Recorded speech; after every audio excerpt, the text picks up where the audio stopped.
One Piece chapter 1102, it is titled The Life of Kuma. This is the final chapter involving the Kuma flashback. We see Luffy and Bonney, they're going about their lives being pirates.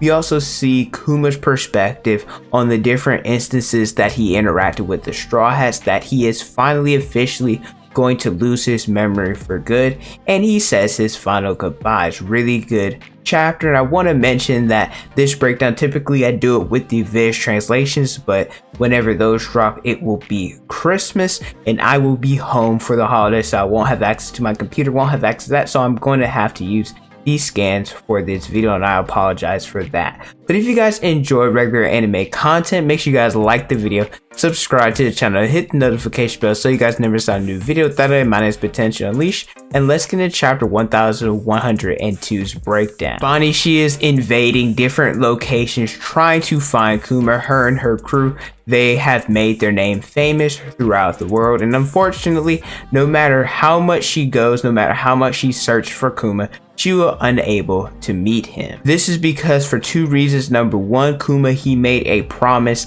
or he gave his word that he would not meet her. And number two, well, with Kuma's devil fruit, he can just pop in and out of places, so no matter how much she chases after him, she'll never catch up. But it's her goal to find Kuma. While she's looking for him, she also wants to look for Nika too, to say that she found her father's idol so he can be thrilled and happy with Bonney's adventures. Around this time, Luffy, he got his first bounty as well. There's different individuals that react to it. After Dragon seeing Luffy's bounty, he asks who's in charge of Logtown, and he plans on going there. The person in charge is obviously Smoker. Logtown is the island right before the Grand Line, and most pirates that are heading there, they would typically stop at Logtown before entering the Grand Line. We know that Dragon, he cares a lot about Luffy, so the reason why he is headed to Logtown is to make sure that Luffy can enter the Grand Line safely. And also want to mention that we got a small little image of Smoker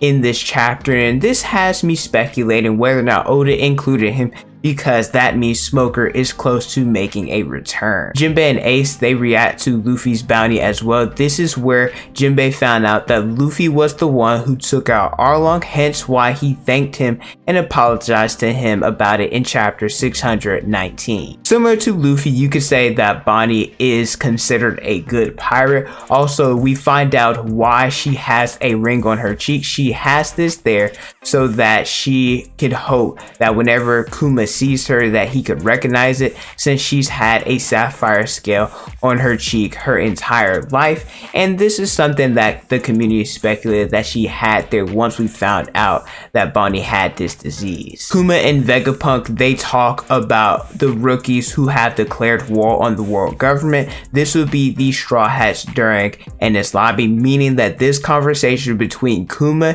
and Vegapunk took place during the post Enies Lobby arc, right before Blackbeard defeated Ace. Kuma also revealed that Dragon, he has a son, and that this is the individual that declared war on the world government. I find it funny. I thought this was really cool how Kuma was like, well, I mean, if you're going to tamper my memories in the first place, I might as well tell you because I can't hide anything. I also love that Vegapunk, he made mention that this rookie is a man with rubber powers, where Kuma talks about, hey, it's kind of like my idol Nika, which, well, that's who Luffy eventually turns out to be. During Thriller Bark and Sapphire, we got the perspective of the Straw Hats about Kuma and different things that he ended up doing. Well, on the flip side, in this chapter, we got the interaction that he had with the Straw Hats from his perspective. When he made Zoro take Luffy's pain, he mentioned that this much damage might be enough to knock him out. We know that the Buccaneers are individuals who have insane durability and endurance. Kuma, he would take the pain of different villagers every Sunday, so he knows firsthand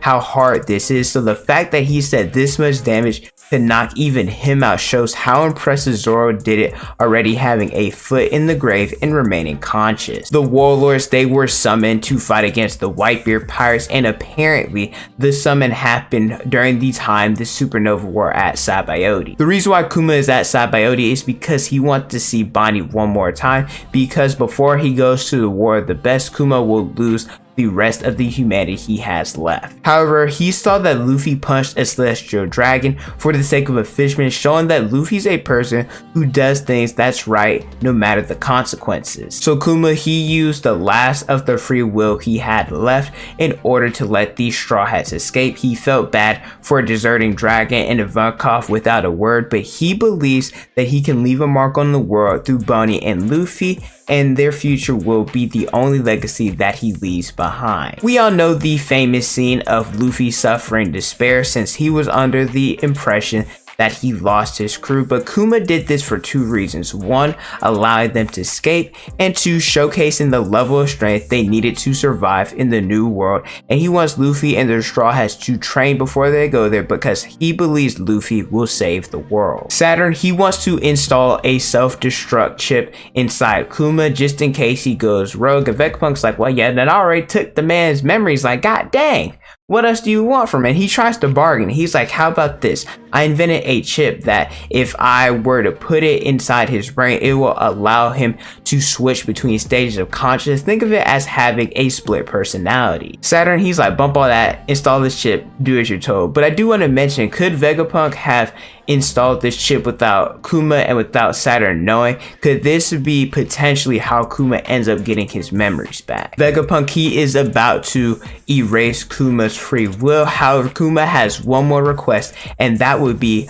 to allow him to protect the Straw Hat ship before, or at least until one returns. He's doing this because Luffy's actions moved him. Knowing Nika's a legend and the likelihood of him no longer existing or potentially not even existing at all, he wants a warrior out there who could be a legend like Nika, and he believes that Luffy is supposed to be a hero that will change the seas. Kuma gave Vegapunk a copy of his memories that will disappear after touching them, where Vegapunk's like, hey, I've already implemented a system that will allow me to peek into it without touching this. And I want to mention this because there was a theory going around about this is how Kuma could retain and regain his memories, how he's headed from, I believe he left from Kimabaka Kingdom, and then he traveled the Red Line. We know that he had that interaction with Akainu, and it's speculated that he is headed towards Egghead Island. Some thought that if either Kuma or Esper were to touch these memories, that Kuma would regain access, then he'd be free. I kind of find that hard to believe, but hey, it was a theory going around. But now that Bonney touched it in chapter 1072, the likelihood of that happening is zero because the memories are going to disappear. The chapter ends with Kuma. He is running throughout his life. He wonders if his actions had troubled anyone, and throughout the, I guess you could say, us overlooking his life while he's running, we see the different phases of his life. And as a kid, all the way before he lost his memories, the time that he's running, it looks as if, or it kind of reminds me of Nika dancing. As Kuma's running, we see his interactions with his parents, with Bonney, with Jenny, with Dragon, honestly every single person that he's interacted with, and this causes Vegapunk to cry because of how kind-hearted and gentle Kuma is. Because Kuma, he didn't trouble anyone. If anything, his death would bring so much pain to everybody since he's so loved. And Kuma's last request for Vegapunk is if he ever sees Bonney, to wish her a happy 10th birthday. Really, really emotional chapter. This is what we love about One Piece, just seeing Oda get in his bag and tug on our heartstrings. Let me know how you guys feel about this chapter in the comment section below. Thank you guys so much for watching. Don't forget to like, comment, and subscribe. Hit the notification bell so you guys never miss out a new video. Follow me on Instagram, Twitter, and TikTok. It's on the screen and in the description below. Thank you guys so much for watching, and don't forget to unleash your potential.